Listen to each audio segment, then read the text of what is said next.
Во пресред на светскиот ден на слобода на печатот, за состојбата во македонското новинарство, разговаравме со новинарката Кристина Атовска, која деновиве престојува во САД заради прикажување на нејзиниот филм направен за време на нејзиното известување од Украина во првите 4 месеци од војната на меѓународниот филмски фестивал во Палм Бич, Флорида. Атовска смета дека во македонските редакции владее, како што вели, страшен мобинг зашто новинарите молчат. Атовска, добре дојдовте во Соединетите држави. Најпрвин би ве прашал како беше да се биде единствената жена новинарка од Северна Македонија и да известува од воените боишта на Украина. Како беше односот спрема вас таму и дома? Можам да кажам дека третманот е различен во зависност од степенот на ризик.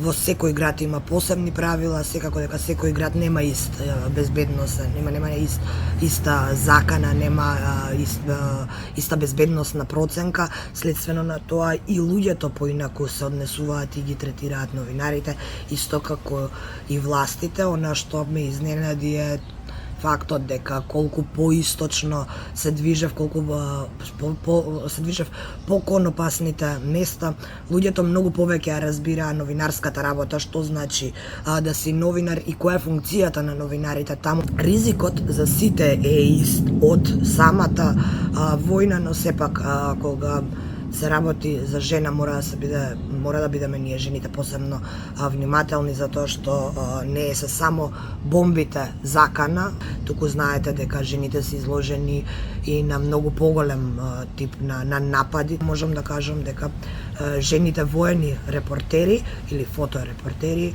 се рамо до рамо со мажите и не можев да видам некој страф или некоја паника кај новинарките или фоторепортерките и репортерките кои известуваат од воената зона.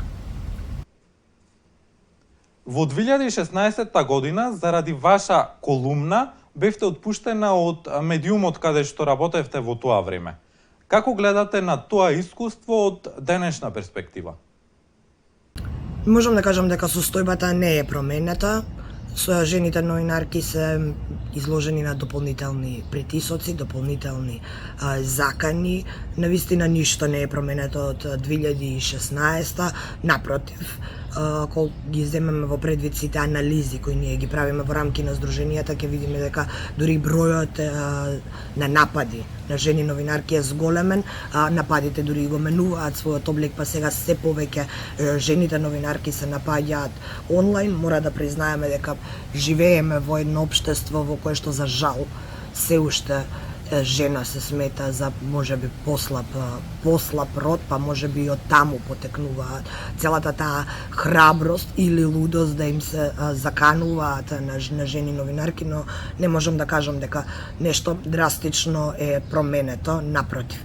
Жените новинарки во нашата држава постојано се изложени на напади, на сексистички третмани, на онлайн закани и сето тоа секако е само еден сегмент од новинарската работа. Мора да го кажеме тука и оној друг проблем кој што е исто така огромен, а тоа е и мобингот и притисоците внатре во редакциите, така што навистина е тешко да се биде жена новинар во нашата држава. Но, еве, мора да завршам на една позитивна нота и да го кажам моето мислење дека можеби жените новинарки можеби поради нападите, но се забележува еден огромен отпор, една огромна волја и покрај сите притисоци, мобинзи, закани, уцени да се продолжи и да се работи својата работа онака како што треба, истрајно, сигурно и квалитетно, така што навистина мислам дека во нашата држава жените новинарки навистина многу вложуваат во таа борба за да престанат не само нападите, туку и да се променат состојбите и внатре во редакциите со кои што се соочуваат жените. Кој е вашиот став за слободата на изразување на национално, но и на глобално ниво? Каде го гледате местото на новинарите во денешно време?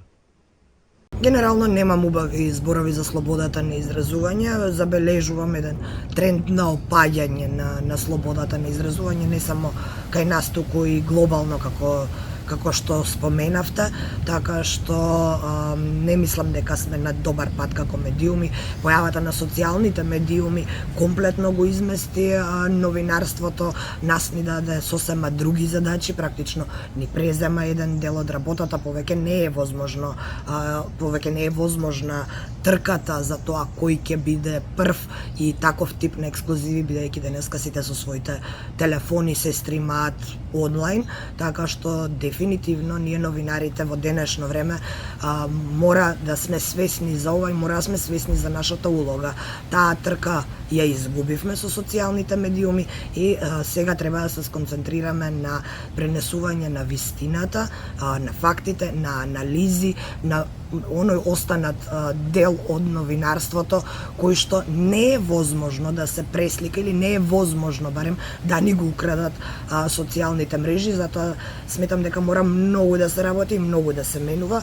Се уште огромен број и од редакциите, и од новинарите, и од општествата не се свесни за овој проблем и продолжуваат да работат по старо. Се уште можеме да видиме новинари кои се тркаат кој прв ќе стигне до локацијата, иако тројца цивили до тогаш веќе го имаат објавено тоа видео или таа фотографија, така што навистина мислам дека треба многу да се работи за да конечно да во овој систем со толков наплив на социјални медиуми и променет начин на информирање, за да можеме да останеме кредибилна професија и како што кажав, не само кај нас, туку и секаде. Можам да забележам дека слободата на изразување драстично опаѓа. Голем дел од медиумите на глобално ниво стануваат се еднострани, се повеќе се откажуваат од оние критериуми да се пренесува втората страна, трета да се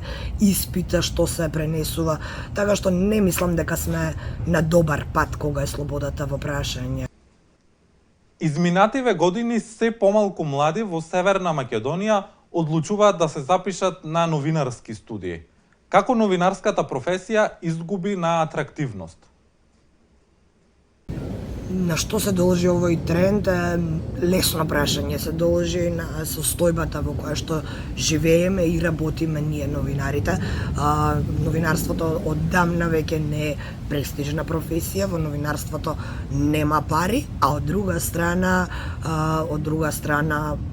постојано сме изложени на секаков вид на напади, на закани и како што кажав и претходно, не само од надвор, туку и внатре во редакциите. Речиси нема редакција во нашата држава или многу малку се оние редакции во кои што има нормална атмосфера за работа. Во сите останати владе еден мобинг и тоа страшен мобинг за кој што не ми е јасно навистина зошто сите мои колеги молчат. Има нешто со новинарите, кога друг е обесправен може да се борат до крај, но кога се сами обесправени некако го ставаат тоа малку под тепих, што е малку трагично, така што навистина е тешко да се биде новинар во нашата држава од буквално сите можни аспекти.